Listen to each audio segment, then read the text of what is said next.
Hi, everybody. Welcome to Amigos. I'm John. And I'm Aaron. And today, Aaron, we're talking about Archon. Very Now, good. some people say, Aaron, that Battle Chess is the funniest video game. But I contend One that doofus says that. Archon is the real Battle Chess. It's funny you should mention that. It's funny I use that as the tagline. I agree. I did a lot of. I'll get later on when we get into the game review. I'll get into why this is the way it is. I learned a lot of stuff this week, but I would agree with you. When Battle Chess and by the way, this is not to disparage Battle Chess, which is a great game in its own right in terms of the artistry and the concept was very clever. But the problem is, you're right. You don't actually do any fighting. It's when you boil it down, it's very attractive, very slow moving, very slow loading chess. It was a great way to display the capabilities of the Amiga, which had a great version. Of course, Battle Chess has been remade 400 million times. One of the top shelf games of all time, probably. But yeah, you don't actually fight anybody. And that was a letdown when I first played the game because I thought you could. Right, right. So, what is it about, we have all these early games, early video games. They're trying to bridge the gap between board game and video game. The first example that always comes to mind is Quest for the Ring on Odyssey. Or the hybrid video game board game. I would say that Archon is sort of like Quest for the Ring a little bit, wouldn't you say? I would say sort of. I mean, it's funny because this is not an Odyssey 2 show, but I'm going to put the Odyssey 2 over. If you're not familiar with the Magnafox Odyssey 2 or Philips video pack, as it was called in Europe, they released true board game, video game hybrids. I think it's called the Master Strategy Series. If you ever go back to our archive, we played one of these things to completion. Quest for the Rings, and it was great. And it's literally got a board, and it's got pieces on the board, and dice, the whole 9 yards. There's a couple of these. There's a Wall Street one. There's a Conquest of the World one, and they really, really never did anything like that again, except for there was a game on the Commodore and a few other machines, the 8-bit machines that had a board with it. But that concept sort of went by the wayside, probably because of the expense. And so what you got then were video games pretending to be board games, like your Monopolies and whatnot. And then you got video games that tried to be an original game that you couldn't do on a board. And I think that's where and this is probably one of the earliest ones, which would be Archon, where you actually are physically doing a battle. You couldn't. Well, I was thinking this would be a game if Free Fall Associates would have been programming back in the days. Actually, this game is contemporary with Odyssey 2. There were still Odyssey 2 games being made in '83, I think. Yeah, very few at that point, yeah. But this would have been a game that if you would have had a maybe more of an Odyssey 1, original Odyssey style board with some tokens on it, where you're switching between the light and the dark, and in between, you're moving tokens, and you got your little game pawns, you're moving them, and then whenever you get to a certain section, you hit the button and the Odyssey springs into action. I can see a primitive version of this existing on the Odyssey 1. It's funny you should mention that because the Odyssey 1, of course, Bill brought this thing to Boat Fest the last couple of years. So we got a real good play on a bunch of the games on it. And it is even one step further than the Odyssey 2 games. You're right. It's more board game than video game. And when you use the video element, you're effectively chasing one dot with another dot on the screen. That's pretty much but I mean, you could have done like an Archon if all the pieces were exactly the same, and then you resolve battles by which dot touched the other one the most. You could have sort of had an Archon on the Odyssey. Which is funny because I don't think Archon would have been possible in the Odyssey 2, given the graphical parameters. I think this is a concept. Well, I mean, the concept for Archon was sort of used on down the line. I think it's something like Star Control used sort of a similar concept where basically I always think about each other. I always think about Venture as being sort of contemporary, because Venture, you're going around on a board on a sort of like an overworld. Yeah. Like you can think of the board in Archon as an overworld, and then you zoom in, and do battle within each one of those rooms. So that's sort of like one player. I can Yeah. see it. It took me a second to get where you were going, but I could see that. I was thinking on the way home in the car that you could bring the concept of Archon forward. What this would be kind of fun. How about Archon? Except instead of playing with like D&D type knockoff creatures, how about game mascots? How about just like stuff you could use their different powers? Like for example, like in one square you've got the tank from combat. In one square, maybe you've got I don't know, a guy from Commando, or maybe in one, you know what I'm saying? You could mix and match. It might be kind of fun to mix and match the genres in a battle game. Yeah. I mean, know? this is sort of a, Archon did get a sequel, of course, but Several, yeah. This is the type of game that I wish that there were more of this sort of thing. It's well, we'll get into it when we talk about the game. Aaron, let's talk about Archon. Shall we?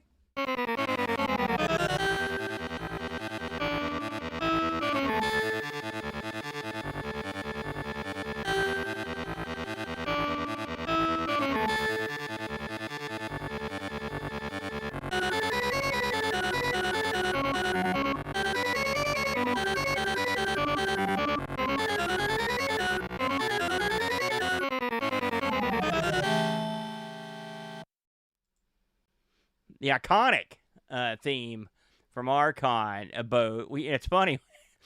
we covered this on the ZX Spectrum. Gosh, it's been a couple years ago, and we mocked the theme because it was much.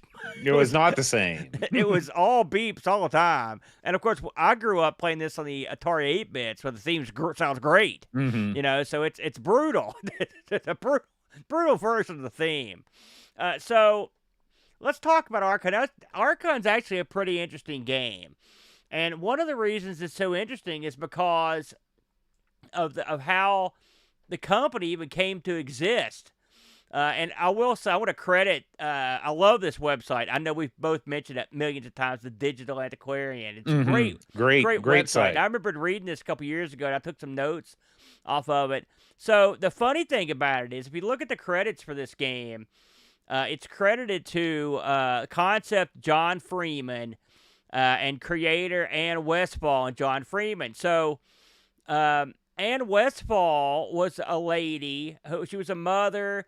She'd had her kids were out of the house, and she was looking for something to get into. And so she thought it'd be fun to learn how to program. This is the late 70s. And so she ended up doing some programming for a civil engineering company. And they were at a trade show, and it just so happens that in the next booth over for her was automated simulations. Now, if that name rings a bell, their two big claims to fame were Temple of Apshai and Dungeon Quest. And she ended up talking to the guy that was sitting there. His name was John Freeman. And so, long story short, they got married. Oh wow! Of this. And so when you see the name Freefall, that her name was Ann Westfall, and so they just took her name and then hooked and put John Freeman in there. So that's where they get Freefall. That's where Freefall Searches came from. They just combined their names. So they got married, and they thought it would be neat to like get into gaming, and so that's what they did. They were D&D fans. They did SCA events. I mean, these are your classic 70s geeks, which is sort of what I am. Free spirits.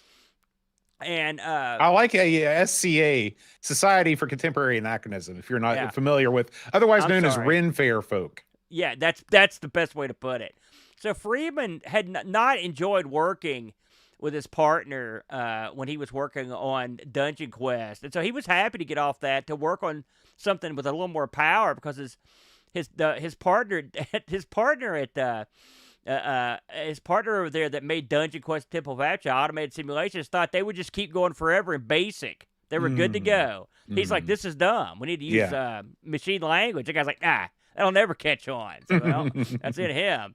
And so they started gathering a couple people, and sure enough, this is something I never would have guessed in a million years. So they were at a Dungeons & Dragons convention, and they were talking to a disgruntled fellow who had, get this, and I swear to you, I just was looking at pictures in our Discord today, and our new member Lee posted a picture of his game library. and right there on the library shelf was a game called Gamble World. Okay, Mm-hmm.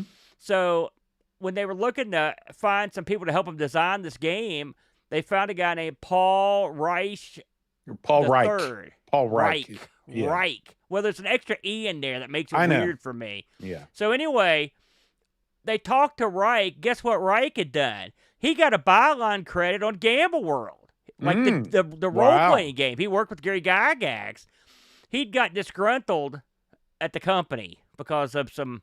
Now he'd done shenanigans. some TSR modules. I think he, He did had. the temple, the Shadow of Everness, and something else. And He did. so Some, he was. Yeah. He was well in, but the Gamble World, I just haven't seen that. I thought it was ironic that I'd see it because I didn't know this until today. And so they brought him in to work on the game with them, and Ann coded the game, and ultimately what they came up with was Archon, and that's how this game came to be. They worked on a couple titles, but probably of all the things they did, I would say Archon's far and away their, obviously it's sort of an iconic title. Mm-hmm. Archon didn't start on the Amiga. It originally appeared in '83 on the 8-bit Atari, that's where I played the majority of my time was spent playing on the Atari. I couldn't believe it was that early, by the way, '83, Bode. Yeah. Then, boy, it went right up the line. If you think about this, it's quite amazing. It went from the Atari in '83, C64. Then in '80, this is how old it is. It had a PC booter version in '84. The Apple II, the CPC, the Speccy, all the way up to the Amiga, the Mac, everything. Here's the thing. When EA was founded, they were founded as the Atari 8-bits were their lead platform. That only lasted for a few years. Once the C64 took off, the C64 became the lead platform. But during 1983 and into 1984, but while the C64 was still gathering steam in its new phase, the Atari 8-bit was the lead platform for a lot of these games. So in a lot of ways, it's a lot like the Atari ST and the Amiga. In the early days of the 16 bits, a lot of times, the ST was the one that everybody was developing for because there were more of them out there. But then when the Amiga came, it was butt kicking time, and the ST got kicked to the curb deservedly. Yeah. So, yeah. Well, I mean, it is what it is. They had a good run. So they all worked. Freefall Associates had no offices. They worked at the house. They did it at their home in Patola Valley, California. So get this. According to everything I read, Freefall Associates was the very first company that ever signed with EA. So so there you go. I'm sure EA was like, "What are you working on there?" Oh crap! We can get the pen. Well, Tripp had made tons of money when Apple went public because he was an original Apple employee, and so he went to a VC. And he was like, "What should I do with all this money?" And the VC is like, "Software. The answer is software." And so he formed EA.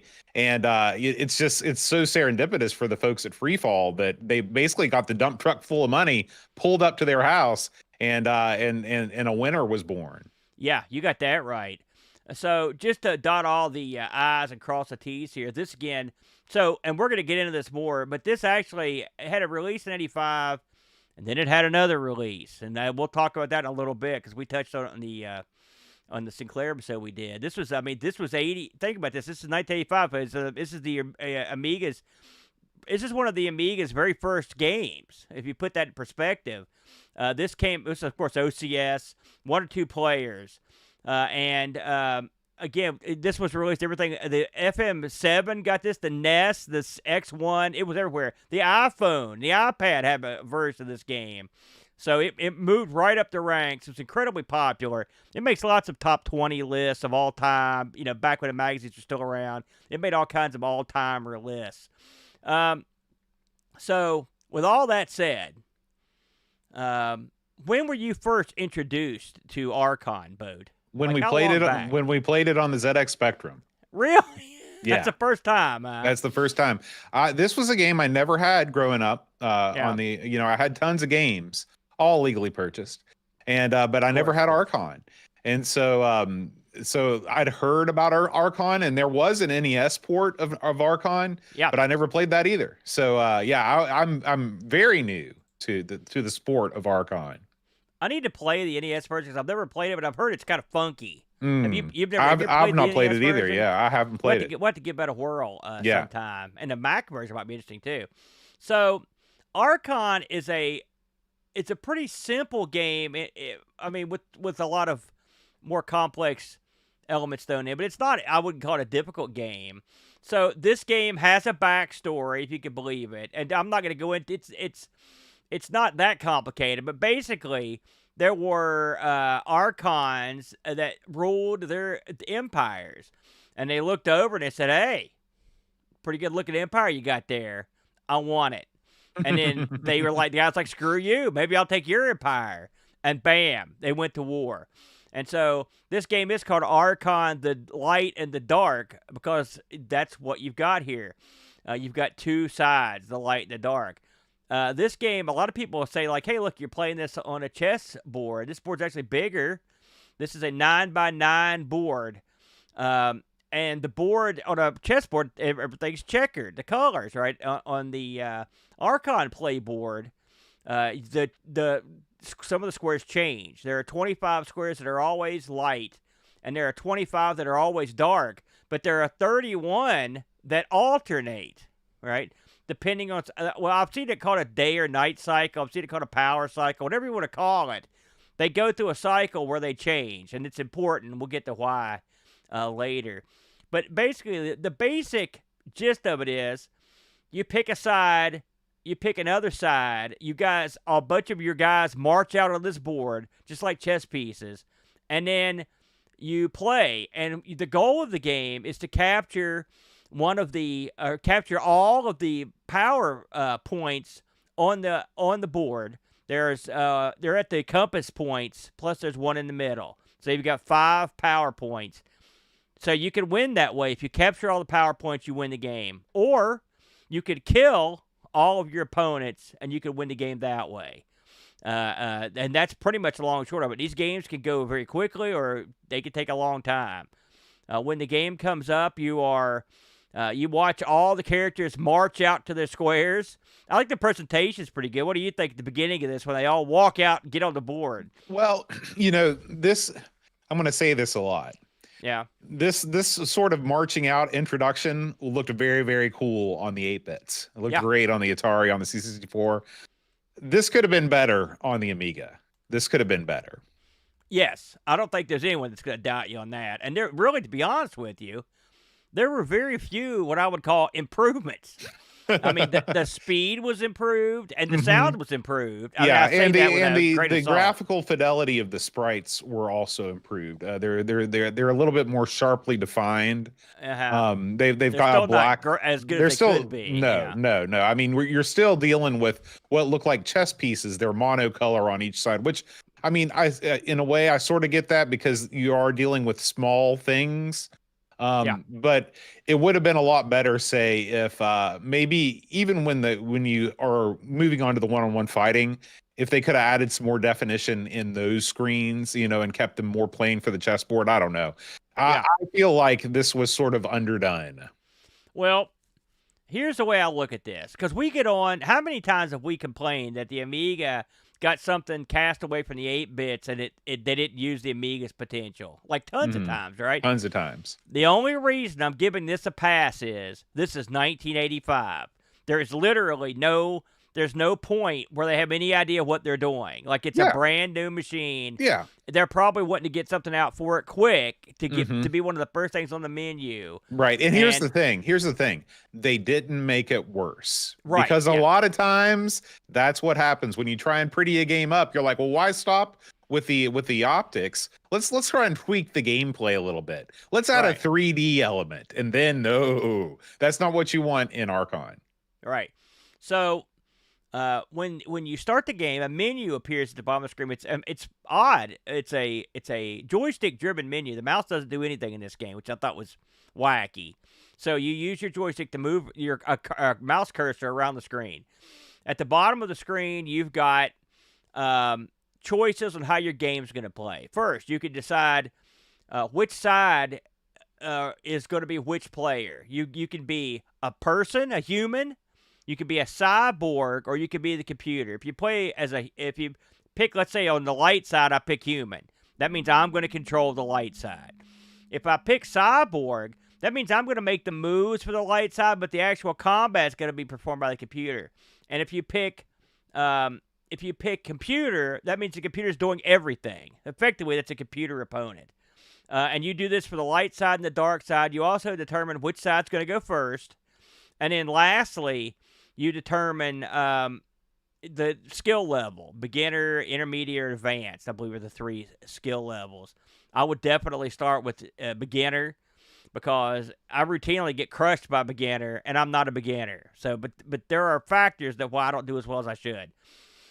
Once you've chosen your side and you've set everything up, the game begins. Now, what did you think about this interface here, Bode?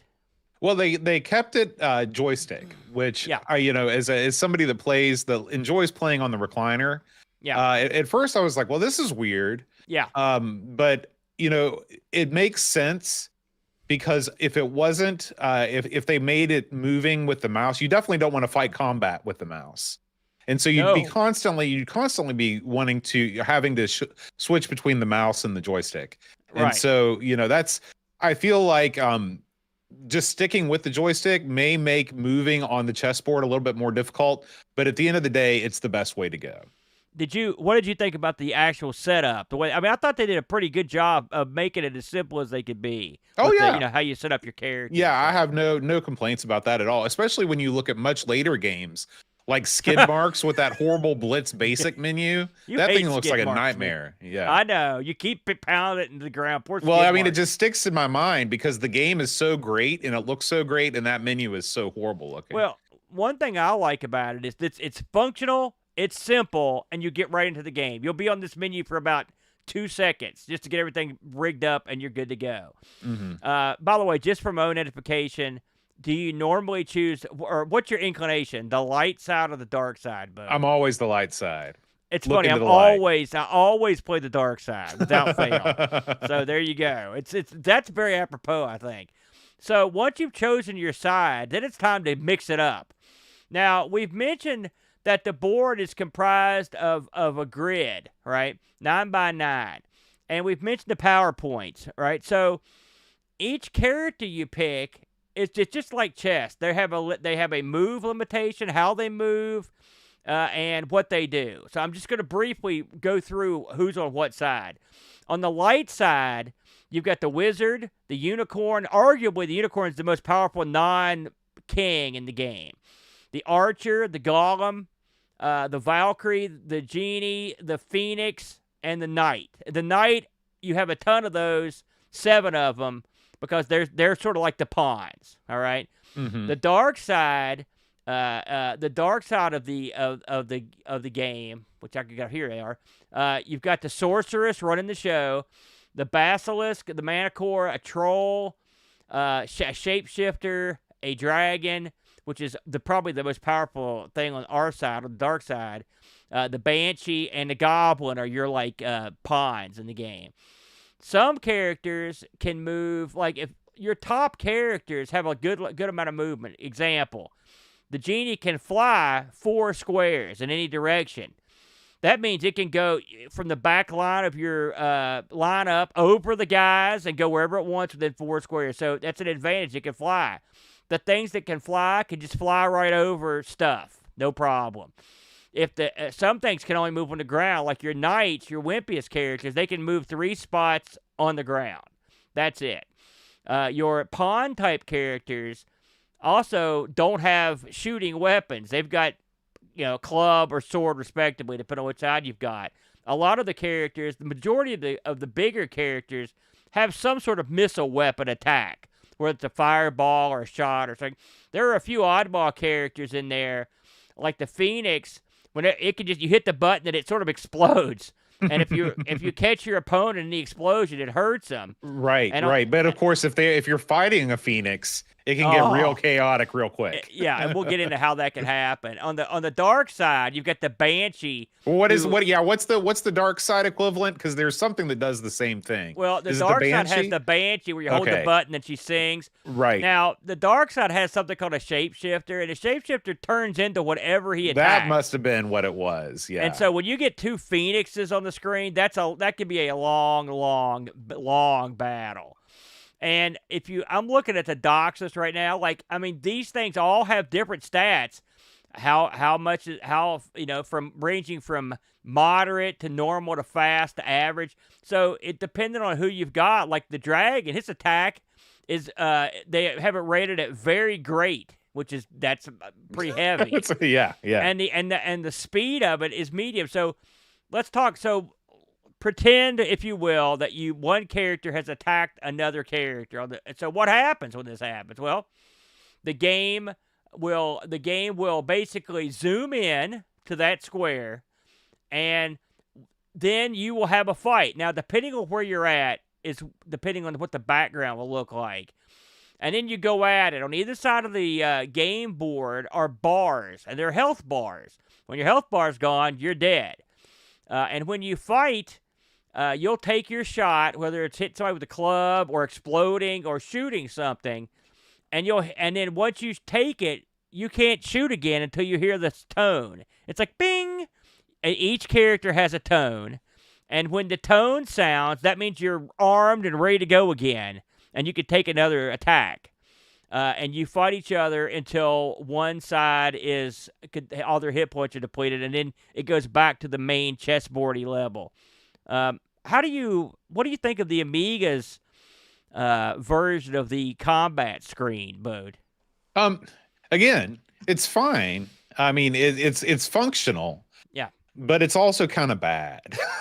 I mean, I understand that you're really paying attention to the environment, because the environment in all these combat screens is always shifting. You have terrain that is constantly appearing and disappearing, things that are speeding up, things that are slowing you down. The important thing is that the combat, the genius behind Archon, because this game could have gone wrong in a million different ways. Yeah. The genius behind this game is that the combat is fast and furious. Rounds, like when you get into a combat round, it's not going to last longer than 30 seconds. Sometimes it lasts like 10 seconds. Yeah. You could get one shot easily. That happens all the time. Right. And so, this is probably a combination of one. They didn't want to do anything to sacrifice that speed. So if they put anything else on the screen, it might have impacted that. And two, they didn't want to make the background so busy that you couldn't tell what was what. Yeah. Now, I personally think that the terrain should have been a little bit more stand for what it is. Like in Chaos, when you're playing Chaos, you've got trees that look like trees and stuff like that. I wish that they would have had something that was a little bit more indicative of something in real life instead of like these geometric patterns. But I mean, it's still functional. It still does what it's supposed to do. I think the actual combat's fine, but the backgrounds belie this game's age.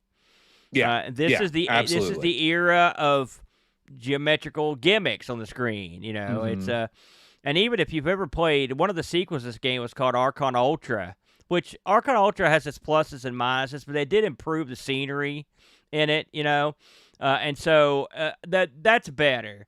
But that doesn't make this game any less fun, but it's not super attractive. There's no doubt about that. Yeah. It's funny, if you're watching at home, we're watching two Phoenixes fight each other, and it's the one thing about the Phoenix is when he hits his fire attack, he can't be hurt. This game is pretty well balanced, but some of the characters I find sort of unbalanced. The Phoenix is one, and the destructive powers of the unicorn are super nasty. I will say, if you have a shapeshifter, hey, I learned this from my good buddy Shane R. Monroe. Shane R. Monroe ran for you that don't know, he ran a show called Retro Gaming Radio that I was really one of the first podcasts I ever listened to. And he's a big Amiga guy, and he played this a lot. and he had a development company called Dark Unicorn Productions, and this game is where he got the name because the Dark Unicorn, when the light unicorn fights the changeling, and the changeling becomes the Dark Unicorn, it's the most powerful character in the game. Huh. You know, so the changeling gets a little bit of a boost, but there are, I think, for the most part, the characters. I mean, not every character is going to be equally, damaging. It wouldn't make any sense. But I mean, it doesn't mean like the pawns can't sometimes get lucky. Right. Right. So Right. And if you're a skilled player, you can maneuver. You can become so familiar with the environments, etc. That you've got a shot. It's a small shot, but it's a shot. we should get into that a little bit. So we mentioned that some of the squares are light and some of the squares are dark, and some shift. When you want your characters to be on a color that matches your side, because when they fight on that square, they will be more powerful. So you want your dark side characters to be in a black square, and you want your light side characters to be in a white square. So and that's the problem where 31 of the squares, like, was shift colors. It's like at one moment you could be in a dark square, but as time moves on, you'll suddenly find yourself in the wrong color. Right. And so if you get caught with your pants down, a good player will use this to their advantage because you can't move every character all the time. So you're going to have some characters who got to fight their way out of with less power on a bad color. The only other real thing to get into is the two main characters, the sorceress and the wizard. If you click on them, they have magical spells they can use. And they're pretty straightforward for the most part. You can imprison another character. I should mention that spells don't work on anyone that's on a PowerPoint. PowerPoints are proof against magic. That's what the game says over and over. So if you've got a character standing on a PowerPoint, you can't, even your own guy can't help you. But anyone else is fair game. You can imprison a character. You can heal one of your own characters. You can summon an elemental, which is a monster that you get one crack at. It just comes out and attacks whoever you tell it to. You can teleport yourself around. You can revive a character that's died, that's on your side. You can also do a thing called shift time. And what that'll do is if the board is very, very white and you don't like that, you can click this and it will sort of like start kicking it towards the dark side again. You get one shot with that. I think that covers all the powers that you get. They come into play. But it's not like they're not as pivotal. Like in Archon 2, those are much more important. But in this, they're not that important. So having not grown up playing this boat, is this one, aside from doing a show on it, would you pick this up just to play it in your spare time? I mean, did you enjoy playing the computer? Did you think did you have a crack at winning? Did you come close? I probably would not play this one player anymore. But I would play this against anybody, two player. This is a great game to play against an opponent. In fact, Freefall Associates wanted this to be a straight up two player only game. And EA forced them to include a one player mode. They kind of get you can even see that when you load up the game defaults to two players. And you have to change the other player, at least in the Atari 8-bit version it does. And so this is another, I mean, the AI is fine. Like, I'm sure that I could get good enough to give it a run for its money on the lower difficulty levels. But it's a little bit too simple, to really spend my time on playing a bunch of one player Archon. This is a game that really shines when you're playing against a buddy on the couch. I will say I played a ton of this week. In fact, I played it when I saw this coming up. I started playing it last weekend. I play this multiple times in the year. This is sort of like TV Sports Basketball. It's in my monthly rotation where I'll kick a game in. But I don't always play it on the Amiga. In fact, normally I don't. I usually play the 8-bit version, so the Atari 8-bit version. Now, we covered this on the ZX Spectrum. If you want to look up Art Sinclair from a couple years ago, we did try this on there. And I will say, of all the versions I've played, that one was the most simplistic, and it was just basic as you could make this already pretty basic game. The Amiga version, I would say, is a standout in a lot of ways. You're right. The guys are more crisp and clean looking. It runs much quicker. I mean, not to its detriment, but as a good thing. Just like everything is faster in every good way. You can tell you have a better vantage of when you're swinging and stuff. Like that was a problem I had in the Spectrum version. The animation was not that great. I mean, there's very little animation, but it helps when you can see where your club is at, for example. The sound effects in this, you could tell they were people that just got themselves a new toy because they're real kind of, I found them sort of hokey, particularly anyone that has a bow that makes this sound. It's like, bang! It's like right out of a Bugs Bunny cartoon. Right. But I mean, like they're taking advantage of the new sound sampling technology of the Amiga. So Exactly. Now, I wanted to address this, and we had the same discussion on the R. Sinclair, but we have to address it here too. There was so this game was released on the Amiga in '85, such as it is. There was a game released called the Archon Collection.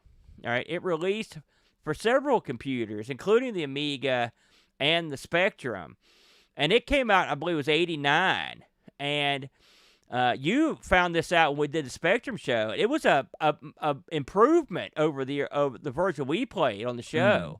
So I knew going in that this existed on the Amiga. I tried like gangbusters this week to find a copy. Now, I found a couple copies of I think it was the file format was like an IFS. It's this real low-level format, but I have not found anything that I could actually get to play. But it did come out on the Amiga. I can't find any videos of it on the Amiga. I'm not sure how well known that the collection is on the Amiga. And I noticed that copies of it go for a couple bucks, as you can imagine. And I wonder if they made the same improvements on the Amiga version that they did on the original version on the ZX. This was something I'm going to put a pin in. I'll take care of it eventually and figure it out. But I could not get it working before the show. So it's something I definitely want to check out. I'm guessing that collection did poorly because I can find practically no information about it at all on anything. I couldn't find any on the ZX Spectrum either. So it's a weird thing. Bode, how do you think this reviewed back in the day? You have a thought? Yeah, I think this probably got high scores across the board because people were just happy to have something to play on the Amiga. Well, there weren't a ton of people covering the Amiga in '85, but I did find a few things. So, the people that were around to cover this, you had Tilt, a magazine called Tilt. They gave the Amiga versions a 90%. Your Commodore gave this a 90%. ASM out of Germany gave this a 76%. Popular Computer Weekly, 60% on this one. So they were not overly impressed with this particular one. The people on Lemon, it's funny, for whatever reason, I didn't write their score down, so I'm going to check real quick. The people on Lemon, I love doing stuff in real time. It makes you look like a real pro. Gave this an 8.21. Which is I think it's a fair score, 8.21. Yeah. Did we get any action on the Discord over Archon? We did not, because I dropped the ball and I forgot to tell people to write reviews. So no Discord reviews this week. Sorry about that, guys. Here's something funny. It's funny how these things work. So I listened to the R. Sinclair show just a couple days ago. We didn't get anything either. It's so bizarre to me. Well, I wonder, we do have a pretty big, a sizable UK contingent. I don't know how big Archon was overseas. I don't know if it was I wouldn't call Archon, obviously it ranks among the best of critics lists, but it's definitely like I hear a lot more people singing the praises of something like Mule than Archon. Right. I will say, just to close shop on this, Archon had several sequels. The one that most notable would be Archon 2 Adept. And we talked this on the last show, but it bears mentioning again. When you look at this game, when it hones into view, you've got no manual, you've got no idea what's happening. It looks complicated as hell. Like something you could never figure out, right? Right. Archon 2 looks even more complicated. It looks even more baffling, and it's actually even easier than this game in a lot of ways. And so Archon 2, I've found a lot of people haven't tried it, And it's a shame because it's an all timer, and I think if you like Archon, I think Archon 2 improves on Archon in every way, including it takes care of things like end of the game that lasts forever. Because if you've got two characters, they can just stumble around for all time. Right. And so they take care of that. They take care of a lot of the issues that this game had that were sort of like untouched, Plus, they improve everything as you would expect. I think it's just a better game. And it also had Archon Ultra, which was I think it was a DOS only release, and it was just like Archon juiced to the they made it more attractive, effectively. They made loading screens. They made the music better, So it's what you would expect from like I guess mid '90s DOS title. Which was it was okay. Some people hated it. Some people I tolerated. But at the end of the day, I think Archon is a solid title, especially for when it was released, and for a first effort, I think it's a top quality game. You have any final thoughts on this one? No, if you haven't played Archon, give it a shot. Welcome to Retro Rewind.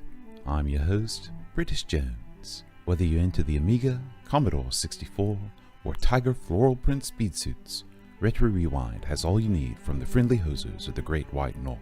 Looking to upgrade your Amiga? Check out the Amiga OS 3.2.2 Kickstart ROM for just $18. Or maybe you need a C64 or C128 diagnostic harness. Grab one while they're hot. Don't miss our best sellers like the 1541 Transit Card for just $1, or the incredible Amiga Coin Cell Battery Adapter. Shop now at Retro Rewind Limited and bring your classic computers back to life. Retro Rewind Limited. Frank's the man. Amiga News.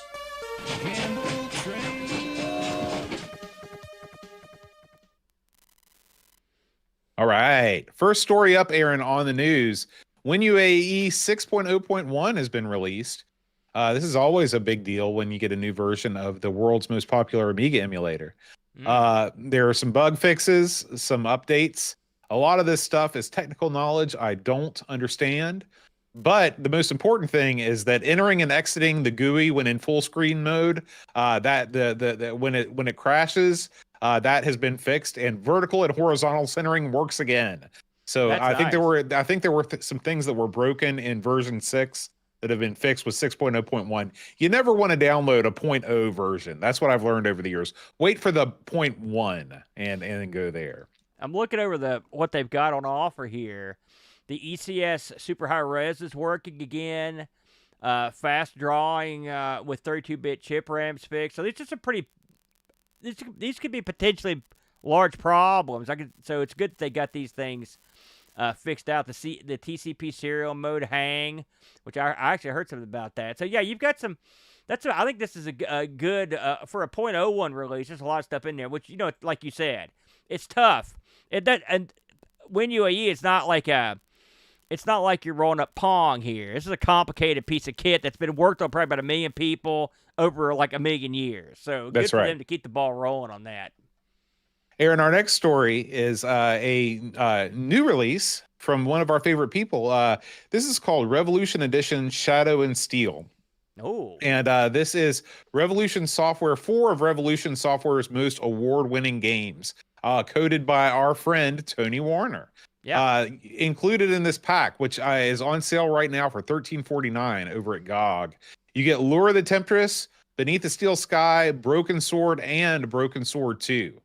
So if you're looking for a way to dive into some of the best point-and-click adventure games of all time, go over to GOG and check out Revolution Edition's Shadow and Steel. Now this is this is the Windows version. This is the Windows versions. That's right. That's right. When I talked to Tony, and of course Broken Sword series is one of the big games that he hung his hat on. Have you ever played any of those games? Because they look right up your alley, Bo. Yeah, I mean, back in the day when I was a real point and click man, I would have really enjoyed these Broken Sword games, and they were massive. They were so much bigger than any of his stuff that was on the Amiga. The Broken Sword games, they spawned several sequels And so it's cool that is that these are included in there. We should mention they're DRM free, which is Yeah, that's nice. when GOG you're is the buying place to something like that. go if you want DRM free games. I For think sure. that's dandy. Good luck. I'm sure he'll do. He's been a busy boy. Yeah, yeah. Speaking of classics returning, Aaron, Apidia is back. There's a new teaser trailer that has just come out that is called Apidia. I think it's called Apidia Special, maybe. I don't know if it's Apidia Special or if it's a special announcement teaser trailer. At any rate, Apidia is coming back. They've recoded it from scratch. It's not emulation, but it simulates the original Apidia experience for your modern systems. The score is still by Chris Huselbeck. And so if you're an Apidia fan, and I know I am, I think it's one of the best shooters on the Amiga. This is coming out for the PC, PS5, Xbox Series XS, and Nintendo Switch. It looks like they've done some work on it there, Boater. A little Yeah. enhancement work, which that's Yeah. always nice when they do that. So good. Listen, I thought Apidia was a couple whoops from being awesome. They had a Mhm, couple. It wasn't mhm. quite there, but Yeah. in terms of, it's just like we played 4 million shoot 'em ups on the Amiga, and this is one I think of just because it's such a novel concept, and also the fact that it's faux Japanese, which I always thought was funny. Yeah, absolutely. Absolutely. Coming up next, Aaron, we announced tis the season for your mini and maxi consoles. Right Yeah. on the heels of the Ultimate C64, we have another Commodore product, the A1200 Maxi. We knew it was coming. We just didn't know when. Retro Games Limited has just announced this at Gamescom over in Germany. The Yeah. killer app with this, which you rarely get with a mini console, is that Settlers 2 Gold Edition is going to be included with the Yeah. price of purchase of the A1200. To me, that's how you do it. You got to have a killer app. What do you think about this thing, Aaron? You think this is going to be a winner? Well, first of all, I agree with you on, and as we mentioned when we talked about Settlers like last week or the week before, we're not the biggest fans of the Settlers. And you'll recall that I was like, geez, this thing needs an 040? Like, what is this? Mm-hmm. So what does that tell you? Okay, so what that tells me is it's working on this. And so, of course, a lot of people get these consoles confused. The retro games, like, for example, the A500 Mini, this and this new A1200, these aren't FPGAs, and a lot of people are down on that. But the advantage of that is you can with a like an Android chip or another chip, you can actually emulation can crank up the speed. You can get a lot more action. So this thing right here can simulate running an 040 with a bunch of memory, and more. Of course, if you remember on the A500, heck, you could run I think PlayStation games and work on it and stuff. You could do all kinds of stuff. So the hardware that's going to include will be more than capable of running, high-level Amiga stuff. The big question for me is, well, there's two. And by the way, I'm happy to see this, but the questions are, one, what's it going to cost? Yeah. I think there's a sweet spot that can be obtained. But I don't think they're going to go there because I always guess too low. I can't imagine you trying. Well, that's not fair. I would be pleasantly surprised if this thing flew in around $299. I think that's going to be the sweet spot. I think that's where they're aiming to. I think that $299 with the mouse, with the gamepad, and with the Settlers, I think that's where they're going to go. And this is just something that I would do. And I've heard, yes, there could be some hullabaloo with some of the rights holders or whatnot. But I think of the A500 Mini, such as it is, it's a great little machine. I've got one. As something you put and hook up to your television and play from your couch, just like you like to do it, Bode. Right. I think this thing should not. I mean, yes, it could come up with the carousel. That'd be fine. But I would love to see this have a process where you could boot to a desktop. And, they've the guys over at Retro Games Limited have worked with Amy Jimmy in the past. They ran some contests with him. So maybe he could work with them to implement some sort of desktop. Who knows what rights and money has to exchange hands to make this happen. I mean, ultimately, whenever you get this and put whatever you want on it, just like with the A500 Mini, you could boot up. You can go through a process of getting to a workbench, but I would rather just see this have a mode that just lets you go to Workbench. Wouldn't that be nice? Like a Yeah. real computer. Yeah. You've yeah. got the keyboard. You've got the mouse. This thing doesn't have to be a $300 game machine. It could be an actual Amiga, a surrogate Amiga for people that can't afford or don't want to have an old Amiga. This would be a nice complement to a collection or a way to play stuff when you don't want to get the originals. I think if you go over 300, you're going to limit your audience. But I don't see how they could sell it for less than 300, given the game, the full-size keyboard, the full size of it, the accoutrement that comes with it. I just don't see them. I think they should sell it for less, but I don't think they will. Yeah, And, I think when you're bundling a game that's got a $50 price tag, sort of like Mario Kart with the Switch 2. Yeah. You're gonna want to raise that price, and I think that $300 is not insurmountable when you consider the price of the minis. I wish these guys luck. I don't personally need this thing, but I hope that it's a success, and I hope that people like it. I saw some folks in the chat kind of batting this back and forth at the possibility that this could have the exact same hardware as the A500 Mini. It wouldn't matter, to be honest with you. The A500 Mini, the hardware in it's is way more powerful than to run the Amiga, clearly. Mm-hmm. So, and if you think about it, what is the A500 Mini? It's this smaller without a keyboard. I mean, that's basically what you've got. And they'll probably add some more USBs. But, I mean, there's no reason to even bother upgrading the board, frankly. I wouldn't if it was me. I can't, unless they just went in there for cost cutting or they found a better, a different revision, whatever. Yeah. Or make it fit the case in a certain way. But I mean, I don't think it using the same board as the A500 Mini should turn anyone off, because I don't know how many people really push the A500 Mini to its limits like I have, but the A500 Mini is plenty powerful to run any Amiga stuff. Yeah, I mean, absolutely. you won't have any problem. So, despite the fact that it's several years old, I would be surprised if they I don't know why they'd bother putting any more oomph in it. They probably use the same set of devices for a lot of their minis, because why not? If they're cheap and you can get them, I don't see why not. So I'm excited for this, but I'm happy to see it's coming out. Yeah. And finally, Aaron, there's a new edition of Amiga Addict that just landed. This one has my favorite game from last year from Amiga Kami's Game Jam, Fast Food 2. Plus, there's reviews of some other new games like Krogar the Berserker. That sounds like it's right up your alley, Aaron. Yeah, I love that. Jim Dallas. You get your classic coverage of Blob and Worms 32, CD32, and there's a Ravi article in here. Did you see this? That might be good. I love Ravi stuff.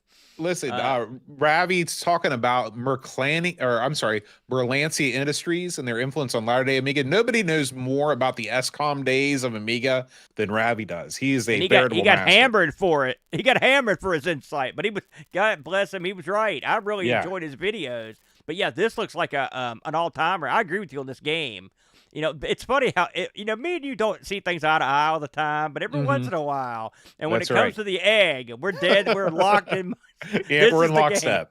And that's going to do it for this week's Amiga News, Aaron. What do we have coming up next on Amigos? Let's find out, Boater.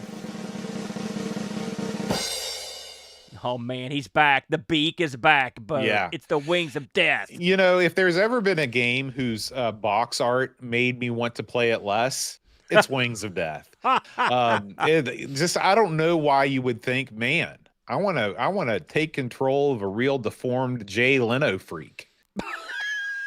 Get all the cars. That wouldn't be too bad. Here's the thing with the Wings of Death guy. If you've never seen the box for this, it's sort of a guy with a mullet, like in a side view with like a huge pointed chin. Yeah, a hideous underbite. But I mean, it looks realistic. And it's disturbing. I think what we find so repulsive about it is that it makes us look at ourselves and wince at the possibility of having a chin that large. So yeah, we will kick the tires. I'm actually looking forward to this one. I think it was years ago. We had a quick look at this on the ST, so I'm expecting a lot better action on the Amiga. Yeah. And as always, if you want to support the show, patreon.com/Amigos podcast. Gives you access to our Discord server and cool magnets and a Christmas card at the end of the year. Yeah. Aaron, Good stuff. it's time to go. We'll see you guys next week. And until then, adios. Adios. Amigos is made possible by contributions from listeners like you. Patreon supporters help choose the games we play, receive exclusive magnets, and get access to the Amigos Retro Gaming Discord server.